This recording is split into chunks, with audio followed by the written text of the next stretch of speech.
IAS institute నిర్వహిస్తున్న all India scholarship exam pass అవ్వండి. 2 years ఫీజులో 50% మాత్రమే పే చేయండి. స్నేహితుడి పెళ్లి కోసం వారంతా ఎంతో సంతోషంగా వచ్చారు. పెళ్లి పందిరిపై సందడి కూడా చేస్తున్నారు. వెరైటీ గిఫ్ట్లు తెచ్చి పెళ్లి కొడుకుతో ఓపెన్ చేయిస్తున్నారు. అందరి ముఖాలు నవ్వుతో కనిపించాయి. ఇంతలోనే ఓ యువకుడు స్టేజ్ పైన కుప్పకూలిపోయాడు. కాసేపటికే చనిపోయాడు. ఇంతకీ అసలు ఏం జరిగింది?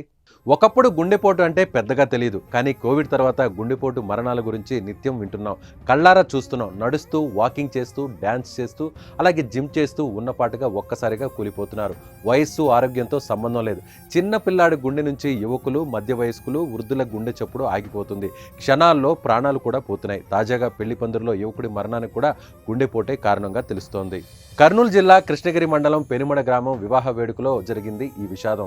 ఒక్కసారి మీరు స్క్రీన్ పై కనిపిస్తున్న ఈ దృశ్యాలను చూడొచ్చు. గిఫ్ట్ గా ఇస్తున్న సమయంలో డోన్ కు చెందిన వంశీకృష్ణ గుండెపోటు గురై పడిపోతున్న విజువల్స్ మనకి క్లియర్ గా కనిపిస్తున్నాయి.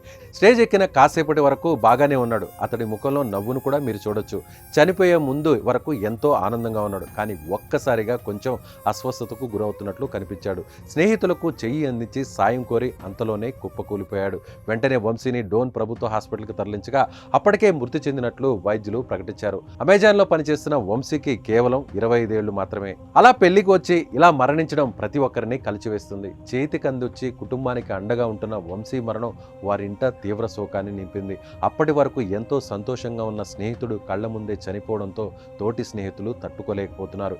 ఎప్పుడు వస్తుందో, ఎలా వస్తుందో, ఎవరికి వస్తుందో అసలు ఊహలకు కూడా అందడం లేదు.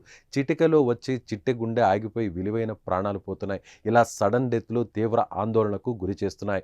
ఎప్పుడు ఎవరిని కోల్పోతున్నామో తెలియడం లేదు. సడన్ డెత్లు కారణం ఏమనుకుంటున్నారో మీ అభిప్రాయాన్ని కామెంట్ రూపంలో తెలియచేయండి.